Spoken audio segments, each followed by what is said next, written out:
Why are we, when we don't have the money, and I'm saying we because I come from a low-income environment as well, talking about my people, how I used to think, my old version of myself, and maybe even somebody that's watching or listening to this as well. Why is it that we, when we're given an opportunity to sow a seed, an opportunity to better ourselves, we make decisions based off of where we are as if we plan on staying in that condition? So we say things like, I don't have the money. We say things like, I don't know how to do that. We say these things that speak to the present condition that we're in. Those things don't speak to where we're trying to go. If you're risk adverse, if you're scared to invest in yourself, if you're scared of possibly embarrassing yourself or failing, or you have any fear that's greater than your desire to win or to improve, then you should go get a part-time job or a second job. Surviving is actually the opposite of thriving if you were to think about it. So surviving is you trying to maintain the level that you're at now. Keep the lights on, keep paying the mortgage, the car payment, the insurance. Just keep things going the way that they always been going. People will make up all of these reasons why. But understand this, if you don't sow the seeds today, you'll never have a harvest in the future. I'm talking to people that want to improve. So if you want to improve your life, that's what this episode is about. You have to start making decisions based off of where you want to be, not where you are.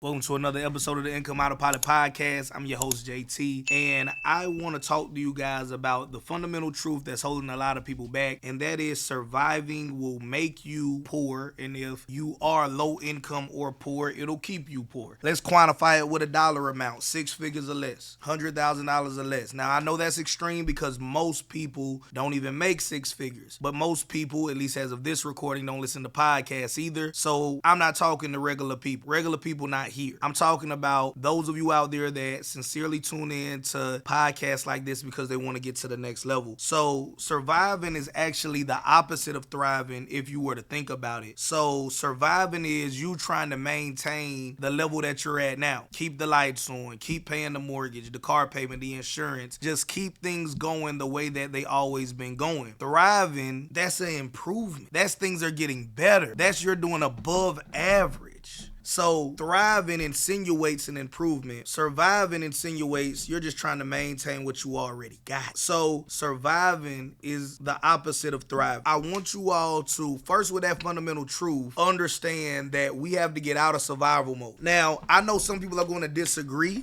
and that's perfectly fine. Nobody is going to agree with everybody, but I don't want you to disagree just because you don't like how I said it or what I said. Let's actually think about it. If you're in surviving mode and somebody tells you you should start saving money, what do people say? I can't afford to save money. If you're in survival mode and people say, hey, you should start doing this small investment. It's only an extra $50 to $100 a month. They're going to say, man, one, I can't afford that $50 to $100 a month, and the returns on it are either going to be so far down in the future that it's not advantageous for me to do it now, or it's not even worth it, right? People will make up all of these reasons why. But understand this, if you don't sow the seeds today, you'll never have a harvest in the future. So if you don't sow the seeds today, you'll never have a harvest tomorrow. As much as people might not want to agree with the fact that surviving is the opposite of thriving, you have to understand that as long as you're in survival mode, you're not going to improve. You're going to maintain the poverty level, the unhappiness, the struggle bus trip you're on. You're going to be there. You're going to be there until you get out of this survival, maintenance, struggle mindset, right? Not everybody that's surviving is struggling either. I am aware of that.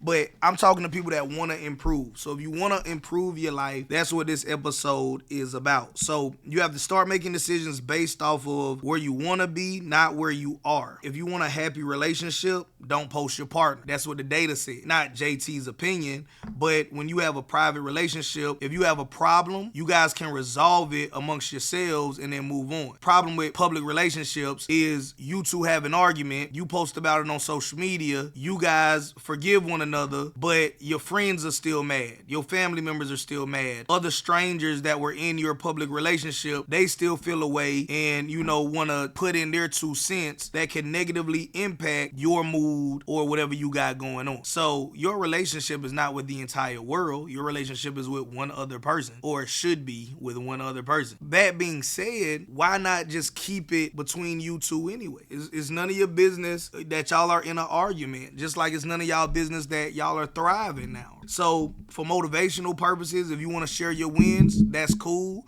But sharing your negatives, there's no value in that for 99% of people. Just becoming more personal on that level. Now, of course, there are a small group of people that can get away with this because somebody out there is going to say, well, what about such and such? What about such and such? They share their relationship, they're doing well. And for every such and such you name, there's 1,000 people that share their relationships and then later on they break up because too many people are in their business and things that they possibly could have worked out amongst themselves, now there's too many people involved. Or they prematurely shared a relationship that wasn't designed to be long-term anyway, and now to save face, they're trying to force themselves to stay in an environment that is not conducive to their long-term growth. If you want a happy relationship, don't post your partner, right? That's what studies say for couples that want a long-term happy relationship. All right, what's another example of how we can start sowing seeds so that way we can thrive? So if you want to thrive in your relationships, we talked about keeping your business your business. If you're broke, you should spend money or sell that time. What's selling that time mean? Go on a job, working, exchanging your time for money, possibly requesting overtime, possibly getting a second job or a part-time job. Let's be real. Let's not act like that's not a viable way to make more money. Now, is that the most attractive way to make more money? Of course not. But for the vast majority of people, if you're risk adverse, if you're scared to invest in yourself, if you're scared of possibly embarrassing yourself or failing, or you have any fear that's greater than your desire to win or to improve, then you should go get a part-time job or a second job. That's just the reality of the situation if we're going to be honest. What we have to do is understand that if we are that type of person, while other things may work for other people, it may not work for you. I can't do everything you can do. You can't do everything I can do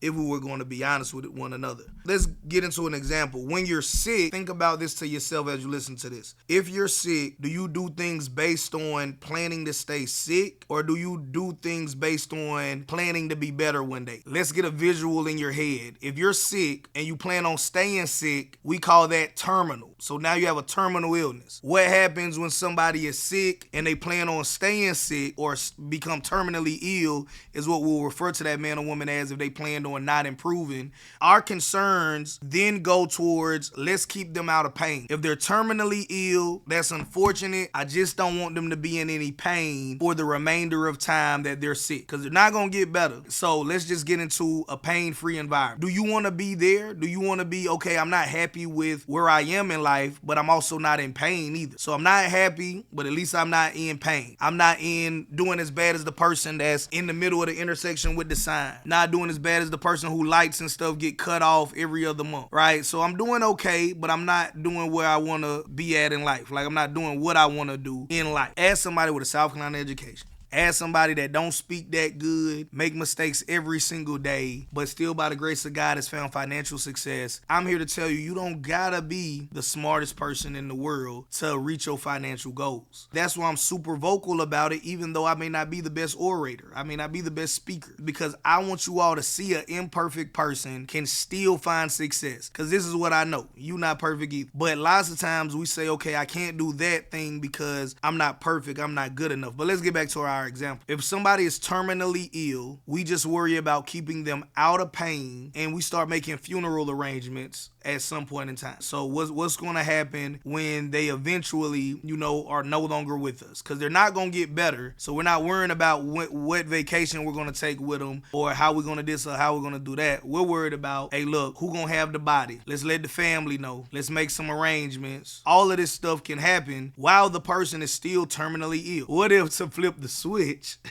we consider, okay, you sick now, but you plan on getting better. If you want to be better one day, then you're going to say, I'm going to take the medicine, doc, if I got to take the medicine. I'm going to get the procedure, doc, if I need to have this procedure. I'm going to change my diet, doc, if I need to change my diet to get better. Whatever it is, if I plan on getting better, I make those decisions. Now, what I have to change my diet to may not be something that I'm used to eating. I might have different tastes. So in the South, we like soul food. So maybe I got to cut off the salt, the sugars, the carbs, the whatever the doctor says in order to preserve my life. So I might have to switch to a different diet. It may not be pleasant. It may not be easy. It may not be cheap. It may not be fast, but it's necessary if I want to preserve my life. If I go through that operation, there may be a recovery period, a rehabilitation period where rehab ain't fun. Rehab is pain. Rehab may even be excruciating depending on the nature of the recovery. And it's a process. But if you want to get better, if you want to reach physical independence, you have to be willing to go through that process because you know that's the only way that's going to get you to where you want to be. Financially speaking, though, why are we, when we don't have the money, right? And I'm saying we because I come from a low-income environment as well, talking about my people, how I used to think, my old version of myself, and maybe even somebody that's watching or listening to this as well. Why is it that we, when we're given an opportunity to sow a seed, an opportunity to better ourselves, we make decisions based off of where we are as if we plan on staying in that condition? So we say things like, I don't have the money. We say things like, I don't know how to do that. We say these things that speak to the present condition that we're in. Those things don't speak to where we're trying to go, because in order to get that result, I got to learn how to do those things. If I learn how to do those things, if I learn how to get the money, whatever it is, that's going to allow me to move from where I am to where I'm trying to go. Understand that next time you present it with an opportunity, of course, do your due diligence on it. Of course, don't blindly accept any and every opportunity that comes your way. But I do want you to be conscious of, just because somebody tells you a price point you're not happy with doesn't mean that it's a bad price. It's just outside of your budget. But guess what? Most people buy cars and they finance them. Most people buy houses and they finance them. Most people have credit cards.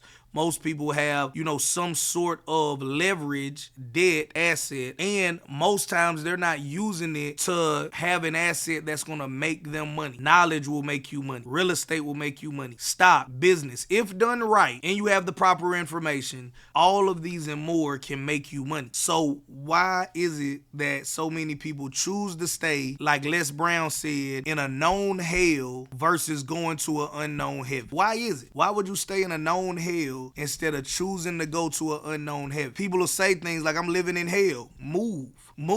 It's not permanent. You're still on this side, right? Your judgment has not been sealed. You have the ability to, if you don't like your job, learn a skill so that way you don't need any job. You don't like where you physically live, go learn a skill, build a business, create assets so you can move from that neighborhood, from that state, from that country, if you wanted to an environment that is more conducive to how you see yourself living, how you would like to live, the environment you want to raise your kids, have a family, and do, etc. in. So what are some opportunities as of right now in 2025? Of course, some people might listen to this way after the fact, and it'll still be valuable because you'll be able to see the evolution of these opportunities. But for somebody that's going to be able to catch it in real time, let's talk about some real opportunities right now. Starting a podcast. Do you know most podcasts don't make it past episode, right? Most podcasts do not make it past episode 3. I'm going to tell you this as somebody that has struggled with podcasting themselves, and I do media full time. One podcast is fairly new. There's quite a bit of people doing it, but it's still new. And the industry hasn't matured enough where monetization is as easy as traditional other social media that has been around longer than the pure audio podcast and that ecosystem. However, even though it is more complex, it is more difficult because it's still maturing, things are still coming into space to make it more accessible for the masses. One fun fact that I have here in my notes is that worldwide, the podcast industry is a $7.3 billion industry. And the reason why $7.3 billion in 2025 is so impressive is not only the fact that it's $7.3 billion.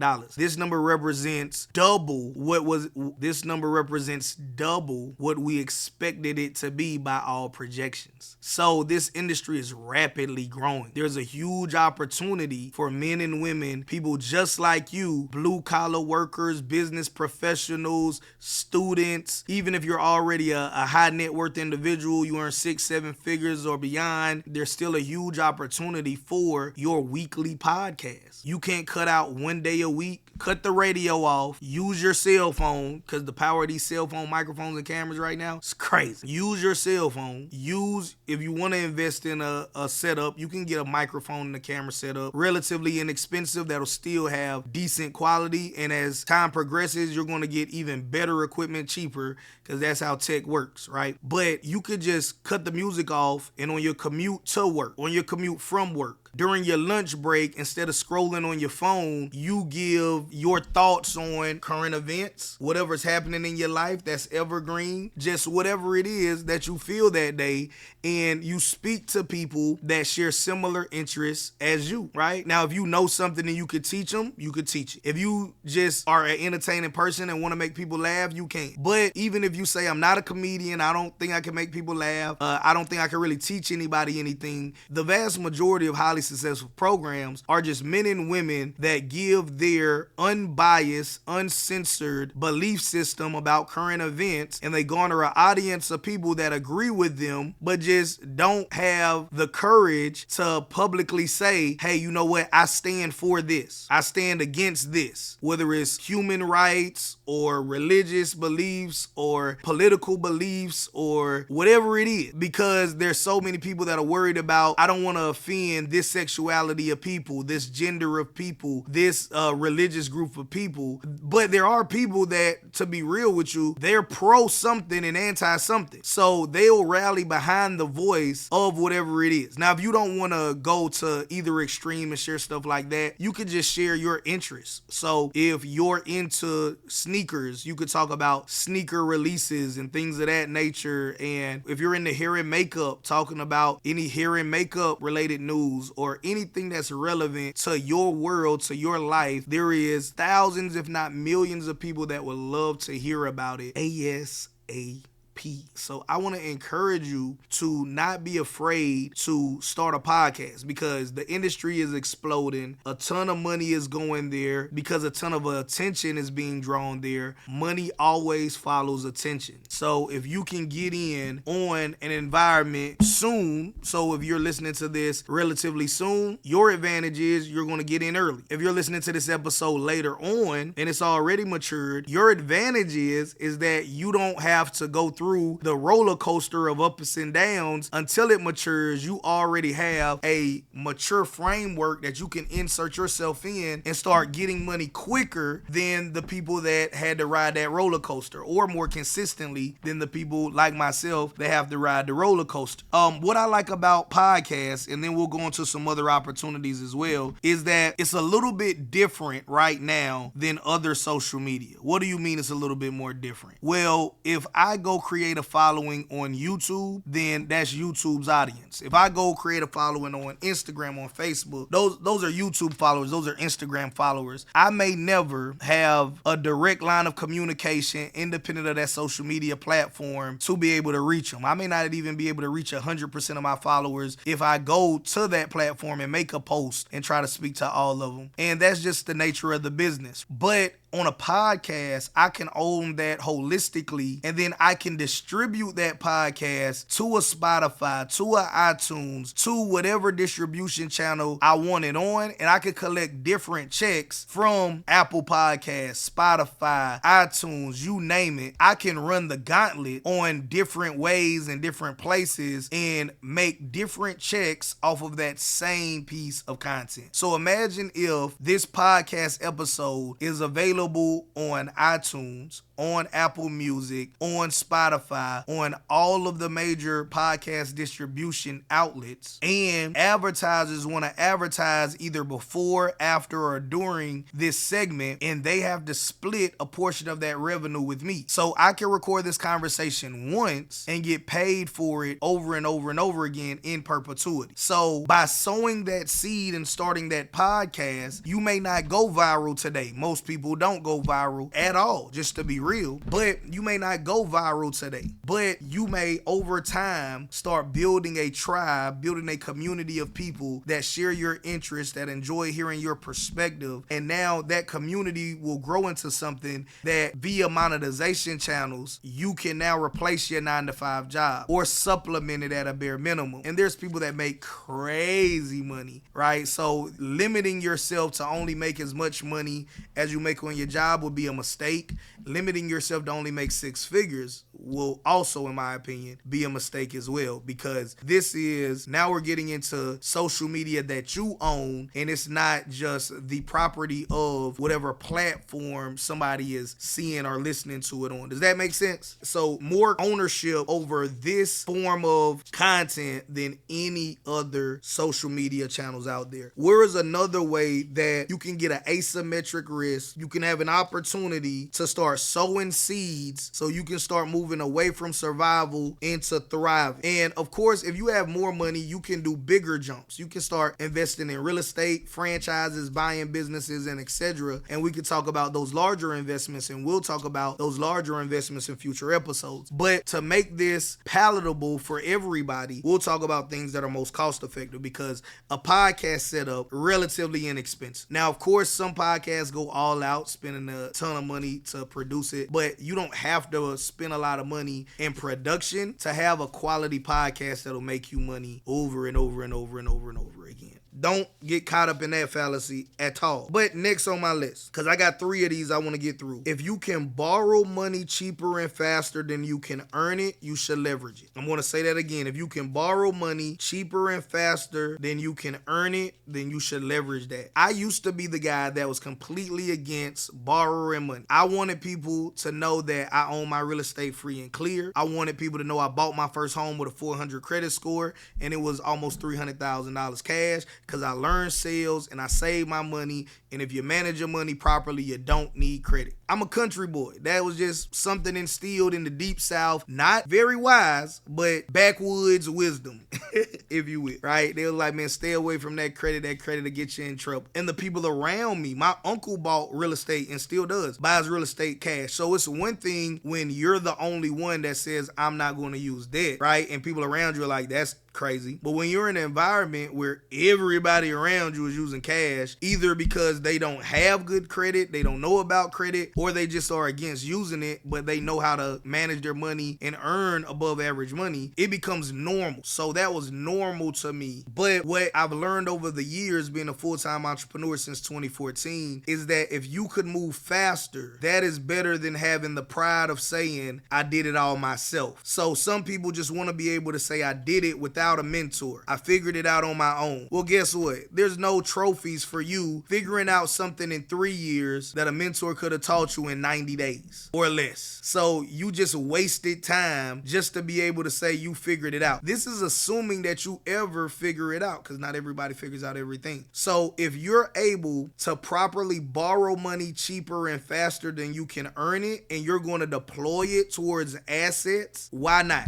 If you guys need a tool to do this, you guys know I have a book called Credit Score Not Required. And for those of you all that are tuning into this on a visual platform, let me see if I can actually pull it up on the screen and let you guys see the book cover. But don't worry, to my audio only family, I'm not going to make you guys feel awkward either. We're going to cover everything together and you'll be able to know exactly what we're talking about. So the name of the book, though, so everybody's on the full same page here, is Credit Score Not Required. How to get $100,000 in business funding without personal credit, begging, lying, or selling your soul within the next 90 days or less by me. Because I believe that there is a huge need for men and women to know, how do you get access to capital to scale your business when you don't have it, or to scale it faster? So let's say, for easy math, if your business can do $1,000 a day in sales, that's great. But if you can go to the bank and borrow $100,000 today, you just saved over 90 days worth of work to be able to get that result sooner. So now you're 90 days ahead, over 90 days ahead, because you're able to go move faster.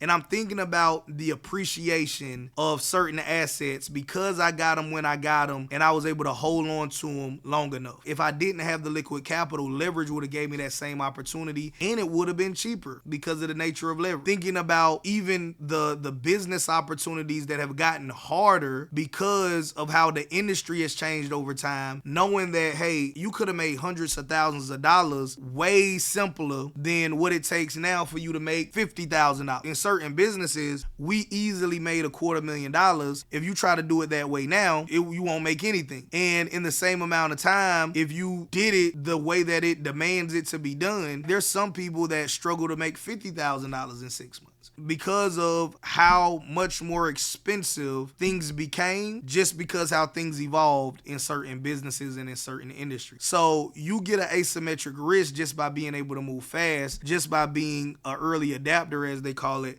So if anybody is interested in getting their copy of the ebook, you guys know you can always reach out to me directly via my social media. I'm JT Hustles with a Z on Instagram. Make sure it's the one with the blue check mark. You know, there's a lot of scam pages out there. I'm also verified on YouTube as JT Automations, right, with an S on it. Make sure that that is the verified page as well. Should have over hundreds of thousands of followers on it, so you know that it's real. I'm gonna also share with you guys my phone number, because we family here, and I do ask that you don't give my number out to strangers, but you family if you tuning into the show regularly, so you can have it. My number, and I recommend you shoot me a text, because lots of times when I'm working, my phone is on do not disturb. When I'm with family, my phone is on do not disturb. So basically my phone is always on do not disturb, unless I am expecting a call or, you know, something like that, right? But the number 202-601-9347, 202-601-9347. Just send me a text. Let me know that you tuned in to this podcast episode that you see on your screen right now, and let me know that you're interested in the book. Now, how we do the book is via Cash App. It's $100 ebook. I say that because if the price scares somebody else, scares somebody away, great.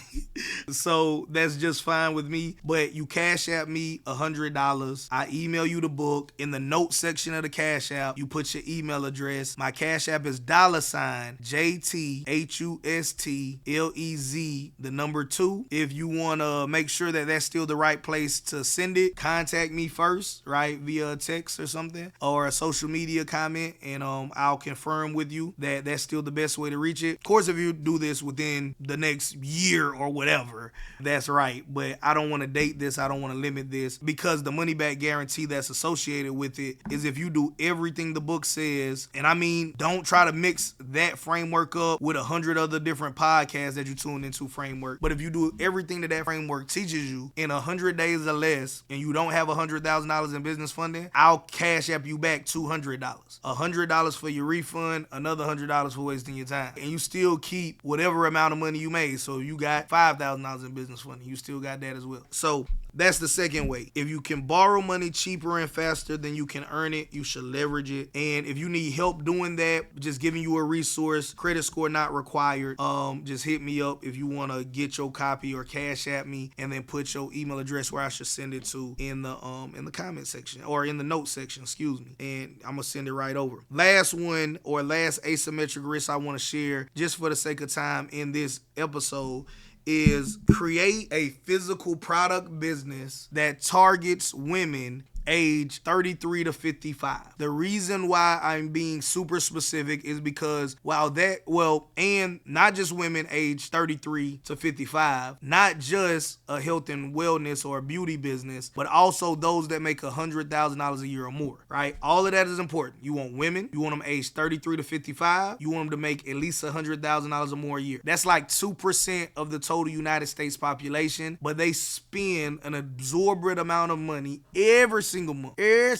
on health and wellness and beauty. And that's why the makeup industry is booming now. It's gonna probably be booming by the time you're listening to this, whenever it is. And it's not going anywhere, because even though it's not a ton of people, this might work out and population changes all the time, right? So we might be talking about 7 million women. So think about this. Do you really want 7 million orders? Do you want to pick, package, and ship out 7 million different orders? And you got to do it in, let's say, 24 to 48 hours, because if you wait too much longer than that, Amazon has people conditioned that if they don't get their stuff fast, then it might be a scam, or it might just be better to use Amazon for it. So that being said, do you want to pack up and ship 7 million orders in the next couple of days? No. Do you need to? Absolutely not. So you only need a small group group of these women to make your 5, 6, 7, 8, 9, 10-figure business. And there's countless of stories you can find on YouTube and on other podcasts as well if you wanted to pursue that. But definitely a physical product business, targeting women, sleep health, beauty health. You want them 33 to 55. You want them making over 6 figures. Meta ads, Google ads, or just go to a ad agency if you need any help figuring out how do you put this together yourself. So you have to consistently sow seeds towards your goals. What's going to impede you on doing this is you have to be the right person. The right person makes decisions based off of where they're trying to go, not their current situation. The right person makes decisions based off of return on investment, not emotions. Next, you got to get the right information. So what practitioner that has lived it and is willing to teach you